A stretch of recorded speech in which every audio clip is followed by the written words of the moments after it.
திருவெளிப்பாடு அதிகாரம் 21.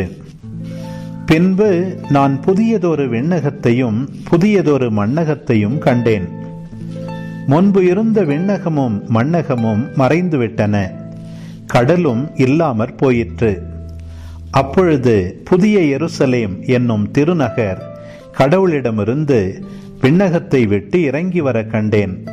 தன் மணமகனுக்காக தன்னையே அணி செய்து கொண்ட மணமகளை போல் அது ஆயத்தமாயிருந்தது.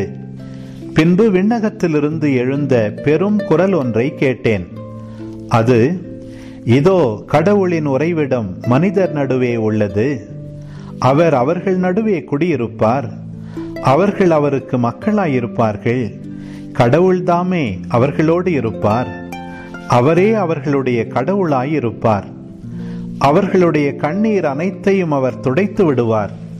இனிமேல் சாவு இராது, துயரம் இராது, அழுகை இராது, துன்பம் இராது. முன்பு இருந்தவையெல்லாம் மறைந்துவிட்டன என்றது. அப்பொழுது அரியணையில் வீற்றிருந்தவர், இதோ நான் அனைத்தையும் புதியது ஆக்குகிறேன் என்று கூறினார். மேலும், இவ்வாக்குகள் நம்பத்தக்கவை, உண்மையுள்ளவை என எழுது என்றார். பின்னர் அவர் என்னிடம் கூறியது, எல்லாம் நிறைவேறிவிட்டது. அகரமும் நகரமும் நானே, தொடக்கமும் முடிவும் நானே. தாகமாயிருப்போருக்கு வாழ்வு அளிக்கும் நீரூற்றிலிருந்து நான் இலவசமாய் குடிக்க கொடுப்பேன். வெற்றி பெறுவோர் இவற்றை உரிமை பேராக பெறுவர். நான் அவர்களுக்கு கடவுளாயிருப்பேன், அவர்கள் எனக்கு மக்களாயிருப்பார்கள். ஆனால் கோழைகள், நம்பிக்கையில்லாதோர், அருவருப்புக்குரியோர், கொலையாளிகள், பரத்தமையில் ஈடுபடுவோர், சூனியக்காரர், சிலை வழிபாட்டினர், பொய்யர் ஆகிய அனைவருக்கும் நெருப்பும் கந்தகமும் எரியும் ஏரியே உரிய பங்கு ஆகும். இதுவே இரண்டாம் சாவு. இறுதியான அந்த 7 வாதைகள் நிறைந்த 7 கிண்ணங்களை கொண்டிருந்த 7 வானதூதர்களுள் ஒருவர் வந்து, வா, ஆட்டுக்குட்டி மணந்து கொண்ட மணமகளை உனக்கு காட்டுவேன் என்று என்னிடம் கூறினார். தூய ஆவி என்னை ஆட்கொள்ளவே அந்த வானதூதர் ஒரு பெரிய உயர்ந்த மலைக்கு என்னை கொண்டு சென்றார். திருநகரான எருசலேம் கடவுளிடமிருந்து விண்ணகத்தை விட்டு இறங்கி வருவதை எனக்கு காட்டினார். அதில் கடவுளின் மாட்சி விளங்கிற்று. விலையுயர்ந்த கல் போன்றும் படியக்கல் போன்றும் அதன் ஒளி பளிங்கென துலங்கியது.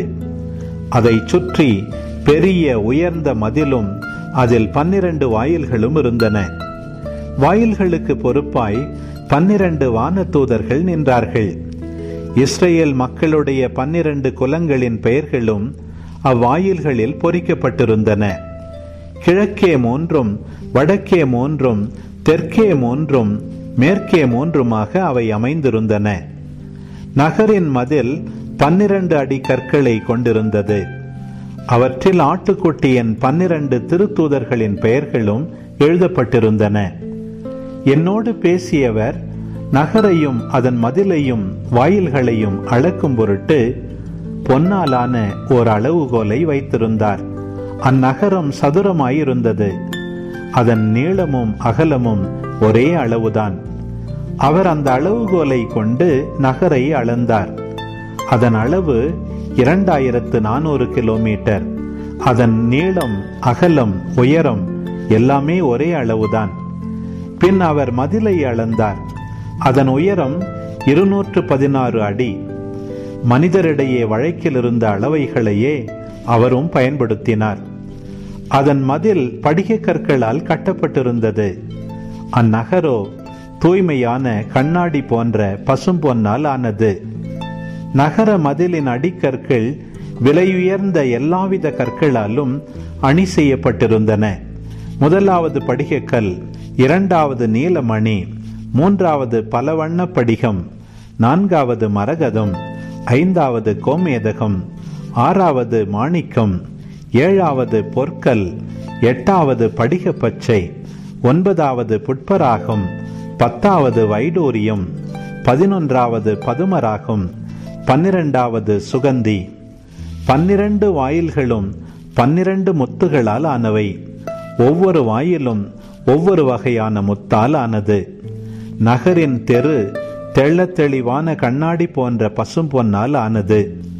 நகருக்குள் கோவில் காணப்படவில்லை. ஏனெனில் எல்லாம் வல்ல கடவுளாகிய ஆண்டவரும் ஆட்டுக்குட்டியுமே அதன் கோவில். அந்நகருக்கு ஒளி கொடுக்க கதிரவனோ நிலவோ தேவைப்படவில்லை. கடவுளின் மாட்சியே அதன் ஒளி, ஆட்டுக்குட்டியே அதன் விளக்கு. மக்களினத்தார் அதன் ஒளியில் நடப்பர். மண்ணுலக அரசர்கள் தங்களுக்கு பெருமை சேர்ப்பவற்றையெல்லாம் அங்கு கொண்டு செல்வார்கள். அதன் வாயில்கள் நாள் முழுவதும் திறந்திருக்கும். அங்கு இரவே இராது. உலகின் பெருமையும் மாண்பும் எல்லாம் அங்கு கொண்டு செல்லப்படும். ஆனால் தீட்டுப்பட்டது எதுவும் ஒருபோதும் அதில் நுழையாது. அதுபோல் அருவருப்பானதை செய்வோரும் பொய்யரும் அதில் நுழைய மாட்டார்கள். ஆட்டுக்குட்டி வைத்திருக்கும் வாழ்வின் நூலில் பெயர் எழுதப்பட்டவர்கள் மட்டுமே அதில் நுழைவார்கள். திருவெளிப்பாடு அதிகாரம் 22.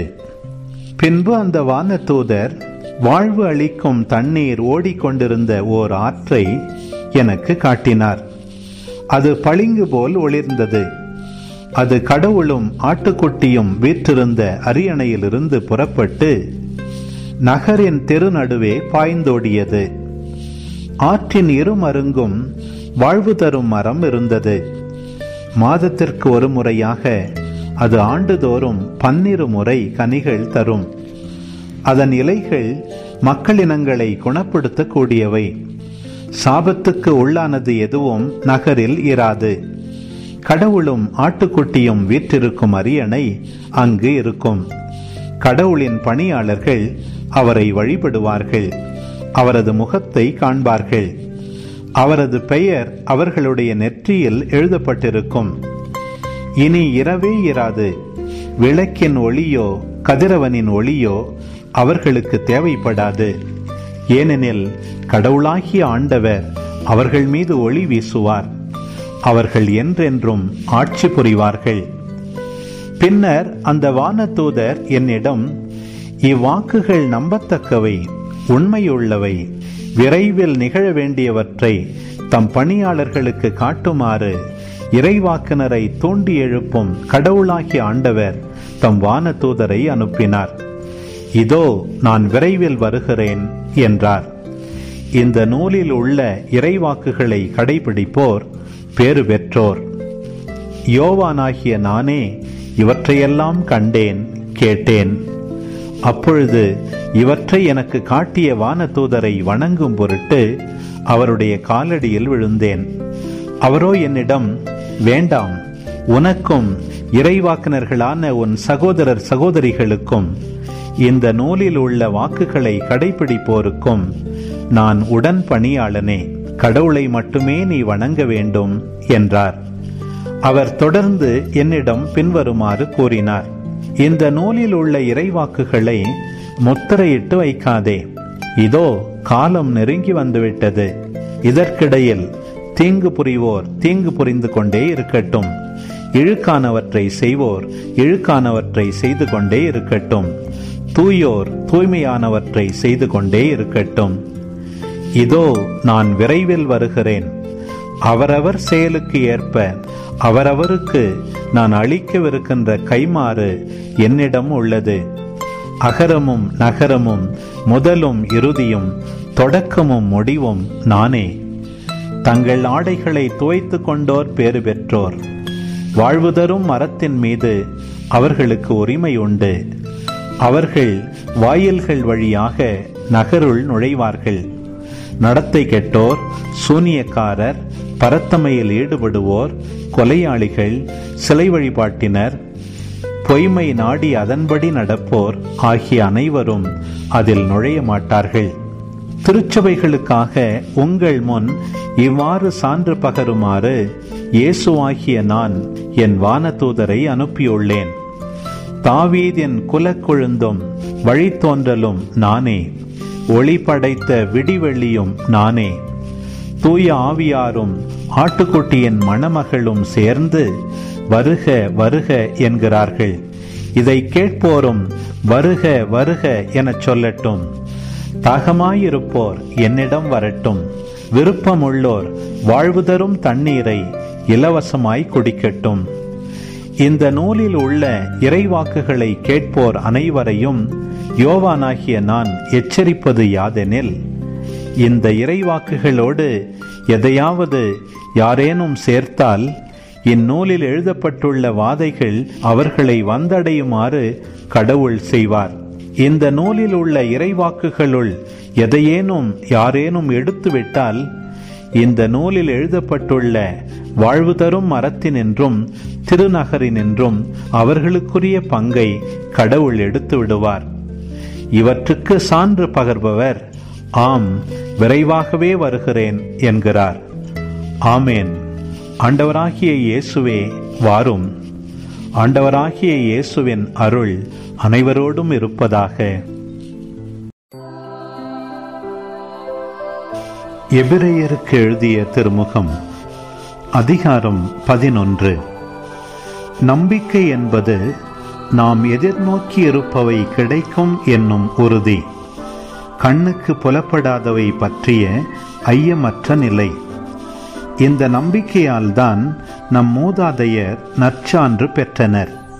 உலகம் முழுமையும் கடவுளின் சொல்லால் உருவாக்கப்பட்டது என்றும் காணப்படாதவற்றினின்று காணப்படுகிறவை உண்டாயின என்றும் நம்பிக்கையாலேயே புரிந்து கொள்கிறோம்.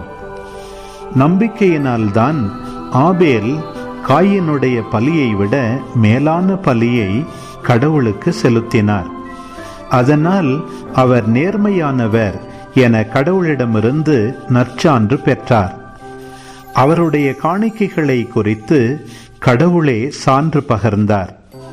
இறந்து போன போதிலும் இந்த ஆபேல் நம்பிக்கையின் மூலம் இன்னும் பேசிக்கொண்டே இருக்கிறார். நம்பிக்கையாலேயே ஏனோக்கு சாவுக்குட்படாதபடி கடவுளால் எடுத்துக்கொள்ளப்பட்டார். கடவுள் அவரை எடுத்துக்கொண்டதால் அவர் காணாமற் போய்விட்டார். அவர் மேலே எடுத்துக்கொள்ளப்படும் முன்பே கடவுளுக்கு உகந்தவர் என்று நற்சான்று பெற்றவரானார். நம்பிக்கையினால் அன்றி எவரும் கடவுளுக்கு உகந்தவராயிருக்க இயலாது. ஏனெனில் கடவுளை அணுகிச் செல்வோர் அவர் இருக்கிறார் என்பதையும் அவரை தேடிச் செல்வோருக்கு தக்க கைமாறு அளிக்கிறார் என்பதையும் நம்ப வேண்டும். நோவா கண்ணுக்கு புலப்படாதவை குறித்து கடவுளால் எச்சரிக்கப்பட்ட போது தம் குடும்பத்தை காப்பாற்ற கவனத்தோடு ஒரு பேழையை அமைத்தது நம்பிக்கையினால்தான். அதன் வழியாய் அவர் உலகை கண்டித்து இறைவனுக்கு ஏற்புடையவர் என்னும் உரிமை பேறு பெற்றதும் நம்பிக்கையினால்தான். ஆபிரகாம் தாம் அழைக்கப்பட்ட போது கீழ்ப்படிந்து உரிமை பேராக பெறவிருந்த இடத்திற்கு சென்றதும் நம்பிக்கையினால்தான். தாம் எங்கே போக வேண்டும் என்று தெரியாதிருந்தும் அவர் புறப்பட்டு சென்றார். வாக்களிக்கப்பட்ட நாட்டில் அவர் குடியேறி ஓர் அந்நியரை போல் வாழ்ந்தது நம்பிக்கையினாலேயே. அதே வாக்குறுதிக்கு உடன் உரிமையாளர்களான ஈசாக்குடனும் யாக்கோபுடனும் அவர் கூடாரங்களில் குடியிருந்தார். ஏனெனில் அவர் அசையாத அடித்தளமுள்ள ஒரு நகரை எதிர்நோக்கியிருந்தார். அதை திட்டமிட்டவரும் கட்டியவரும் கடவுளே. ஆபிரகாம் வயது முதியவராயும் சாரா கருவுற இயலாதவராயும் இருந்த போதிலும் அவர் ஒரு தந்தையாவதற்கான ஆற்றல் பெற்றதும் நம்பிக்கையினால்தான். ஏனெனில் வாக்களித்தவர் நம்பிக்கைக்குரியவர் என அவர் கருதினார். இவ்வாறு உயிரற்றவர் போலிருந்த இந்த ஒருவரிடமிருந்து வானத்தில் உள்ள திரளான விண்மீன்களைப் போலவும் கடற்கரையில் உள்ள எண்ணிறந்த மணலை போலவும் கணக்கற்ற மக்கள் பிறந்தனர். இவர்கள் எல்லாம் நம்பிக்கை கொண்டவர்களாய் இறந்தார்கள். வாக்களிக்கப்பட்டவற்றை அவர்கள் பெறவில்லை எனினும் தொலையில் அவற்றை கண்டு மகிழ்ந்தார்கள். இவ்வுலகில் தாங்கள் அந்நியர் என்பதையும் தற்காலிக குடிகள் என்பதையும் ஏற்றுக்கொண்டார்கள். இவ்வாறு ஏற்றுக்கொள்வோர் தம்முடைய தாய் நாட்டை தேடிச் செல்வோர் என்பது தெளிவு. தாங்கள் விட்டு வந்த நாட்டை அவர்கள் நினைத்து கொண்டிருக்கவில்லை. அப்படி நினைத்திருந்தால் திரும்பிச் செல்ல அவர்களுக்கு வாய்ப்பு கிடைத்திருக்கும். ஆனால் அவர்கள் சிறப்பான ஒரு நாட்டை, அதாவது விண்ணக நாட்டையே நாடுகிறார்கள். அதனால்தான் கடவுளும் தம்மை அவர்களுடைய கடவுள் என்று அழைத்து கொள்ள வெட்கப்படவில்லை. அவர்களுக்கென அவர் ஒரு நகரை ஆயத்தப்படுத்தியுள்ளார். ஆபிரகாம் சோதிக்கப்பட்ட போது ஈசாக்கை பலியிட துணிந்தது நம்பிக்கையினால்தான். ஈசாக்கின் மூலமே உன் வழிமரபு விளங்கும் என்ற வாக்குறுதியை அவர் பெற்றிருந்த போதிலும் அவர் தம் ஒரே மகனை பலியிட முன்வந்தார். ஏனெனில் இறந்தோரை கடவுள் உயிரோடு எழுப்ப வல்லவர் என்பதை அவர் உணர்ந்திருந்தார். எனவே அவர் தம் மகனை மீண்டும் பெற்றுக்கொண்டார். பின்பு நடக்கவிருந்ததற்கு இது ஓர் அறிகுறி. ஈசாக்கு பிற்காலத்தில் நிகழவிருந்தவற்றை குறிப்பிட்டு யாக்கோபுக்கும் ஏசாவுக்கும் ஆசி வழங்கியது நம்பிக்கையினால்தான். யாக்கோபு தாம் இறக்கும் முன் யோசேப்பின் மக்கள் ஒவ்வொருவருக்கும் ஆசி வழங்கியதும் தம் ஊன்றுகோலின் மேல் சாய்ந்து கடவுளை தொழுததும் நம்பிக்கையினால்தான். இஸ்ரேல் மக்கள் எகிப்து நாட்டை விட்டு வெளியேறுவர் என்று இறக்கும் தருவாயிலிருந்த யோசேப்பு குறிப்பிட்டதும் தம் எலும்புகளை என்ன செய்ய வேண்டும் என்று பணித்ததும் நம்பிக்கையினால்தான். மோசே பிறந்தபோது குழந்தை அழகாயிருக்க கண்டு அவருடைய பெற்றோர் அரசனுடைய ஆணைக்கும் அஞ்சாது 3 மாதம் அவரை ஒளித்து வைத்திருந்ததும் நம்பிக்கையினால்தான். மோசே பெரியவரான பின்பு பார்வோனுடைய மகளின் மகன் என அழைக்கப்பட மறுத்ததும் நம்பிக்கையினாலேதான். பாவத்தில் சிறிது காலம் என்புறுவதை விட கடவுளுடைய மக்களோடு சேர்ந்து துன்புறுவதையே அவர் தேர்ந்து கொண்டார். ஏனெனில் தமக்கு கிடைக்கவிருந்த கைமாறு ஒன்றையே கண்முன் இருத்தி அவர் எகிப்தின் செல்வங்களை விட மெசியாவின் பொருட்டு இகழ்ச்சியுறுவதே மேலான செல்வம் என்று கருதினார்.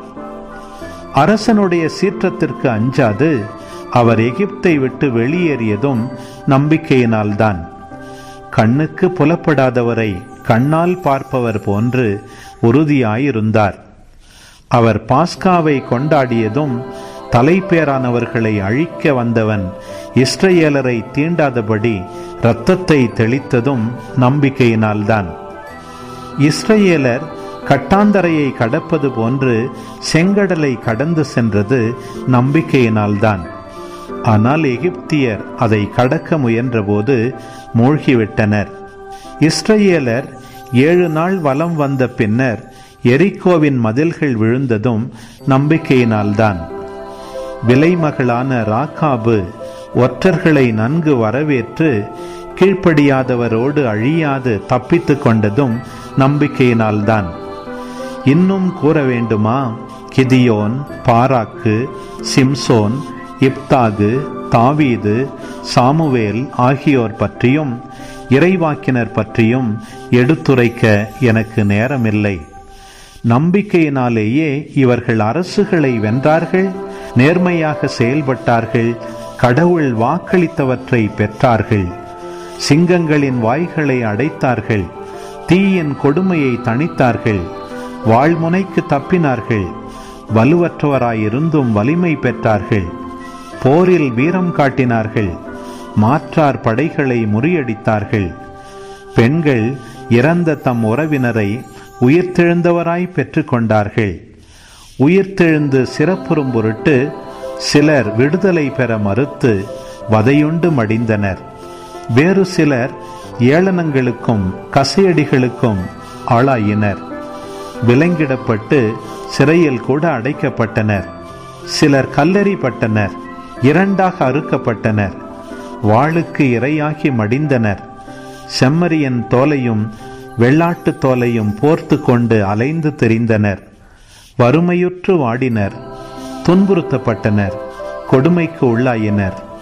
அவர்களை ஏற்க இவ்வுலகுக்கு தகுதியில்லாமல் போயிற்று. மலைகளிலும் குகைகளிலும் நிலவெடிப்புகளிலும் பாலைவெளிகளிலும் அவர்கள் அலைந்து திரிந்தார்கள். இவர்கள் அனைவரும் தம் நம்பிக்கையினாலே நற்சான்று பெற்றார்கள். ஆயினும் கடவுள் வாக்களித்ததை அவர்கள் பெறவில்லை. ஏனெனில் நம்மோடு இணைந்துதான் அவர்கள் நிறைவு பெற முடியும் என்பதை கடவுள் கருத்தில் கொண்டு நமக்காக சிறந்த திட்டம் ஒன்றை வகுத்திருந்தார். எபிரேயருக்கு எழுதிய திருமுகம் அதிகாரம் 12. எனவே திரண்டு வரும் மேகம் போல் இத்தனை சாட்சிகள் நம்மை சூழ்ந்து நிற்க, எந்த சுமையையும் நம்மை பற்றி கொண்டிருக்கும் எந்த பாவத்தையும் உதறி தள்ளிவிட்டு நமக்கு குறிப்பிட்டுள்ள பந்தயத்தில் மன உறுதியோடு ஓடுவோமாக. நம்பிக்கையை தொடங்கி வழிநடத்துபவரும் அதை நிறைவு செய்பவருமான இயேசுவின் மீது கண்களை பதிய வைப்போம். அவர் தாம் அடையவிருந்த மகிழ்ச்சியின் பொருட்டு இழிவையும் பொருட்படுத்தாமல் சிலுவையை ஏற்றுக்கொண்டார். இப்போது கடவுளது அரியணையின் வலப்பக்கத்தில் வீற்றிருக்கிறார். பாவிகளால் தமக்கு உண்டான எந்த எதிர்ப்பையும் மன உறுதியோடு தாங்கிக் கொண்ட அவரை எண்ணி பாருங்கள். அப்போது நீங்கள் மனம் சோர்ந்து தளர்ந்து போக மாட்டீர்கள். பாவத்திற்கு எதிரான போராட்டத்தில் இரத்தம் சிந்தும் அளவுக்கு நீங்கள் இன்னும் எதிர்த்து நிற்கவில்லை. தம் பிள்ளைகளிடம் பேசுவது போல் இறைவன் உங்களுக்கு தந்த பின்வரும் அறிவுரையை நீங்கள் மறந்துவிட்டீர்கள். பிள்ளாய், ஆண்டவர் உன்னை கண்டித்து திருத்துவதை வேண்டாம் என தள்ளிவிடாதே. அவர் கண்டிக்கும் போது தளர்ந்து போகாதே. தந்தை தாம் ஏற்றுக்கொண்ட மக்களை தண்டிக்கிறார். ஆண்டவர் தாம் யாரிடம் அன்பு கொண்டிருக்கிறாரோ அவர்களை கண்டிக்கிறார். திருத்தப்படுவதற்காக துன்பங்களை தாங்கிக் கொள்ளுங்கள். கடவுள் உங்களை தம் பிள்ளைகளாக நடத்துகிறார். தந்தை தண்டித்து திருத்தாத பிள்ளை உண்டோ? எல்லா பிள்ளைகளுக்கும் அளிக்கப்படும் தண்டனை உங்களுக்கு அளிக்கப்படாவிட்டால் நீங்கள் உண்மையான பிள்ளைகளாய் இருக்க மாட்டீர்கள்.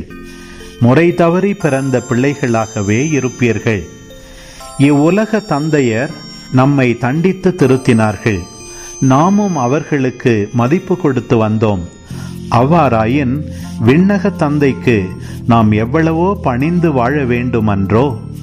மேலும் இவ்வுலக தந்தையர் தங்களுக்கு நலம் என தோன்றின வகையில் சிறிது காலம் நம்மை தண்டித்து திருத்தினார்கள். ஆனால் கடவுள் நமது நலனுக்காக, நாமும் அவருடைய தூய்மையில் பங்கு கொள்ள வேண்டும் என்பதற்காகவே நம்மை தண்டித்து திருத்துகிறார். இவ்வாறு திருத்தப்படுவது இப்போது மகிழ்ச்சிக்குரியதாயிராமல் துயரத்துக்குரியதாகவே தோன்றும். ஆனால் பின்னர் இவ்வாறு பயிற்சி பெற்றவர்கள் அமைதியையும் நேர்மையான வாழ்வையும் பயனாக பெறுவர். எனவே தளர்ந்து போன கைகளை திடப்படுத்துங்கள். தள்ளாடும் முழங்கால்களை உறுதிப்படுத்துங்கள். நீங்கள் நேர்மையான பாதையில் நடந்து செல்லுங்கள். அப்போதுதான் ஊனமாய் போன கால் மூட்டு பிசகாமல் குணமடையும். அனைவருடனும் அமைதியாயிருக்க முயலுங்கள். தூய்மையை நாடுங்கள். தூய்மையன்றி எவரும் ஆண்டவரை காண மாட்டார். உங்களுள் எவரும் கடவுளின் அருளை இழந்து விடாமல் இருக்க பார்த்து கொள்ளுங்கள். கசப்பான நச்சுவேர் எதுவும் உங்களுக்குள் முளைத்து தொல்லை கொடுக்காதபடியும் அதனால் பலர் கெட்டுப்போகாதபடியும் பார்த்து கொள்ளுங்கள். உங்களுள் யாரும் காமுகராயும் ஏசாவை போல் உலக போக்கை பின்பற்றுபவராயும் இராதபடி கவனமாயிருங்கள்.